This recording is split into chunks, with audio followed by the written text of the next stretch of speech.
pag niyaya nila ako, halika punta tayo sa ganyan.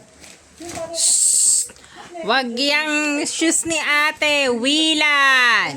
yung mga kasama ko, mas na-enjoy din nila because they feel the freedom, but at the same time, alam din Talagang nila, loko ito ah. Ang mga takan niya shoes ni ate. work and life balance and Talaga. a perfect time management.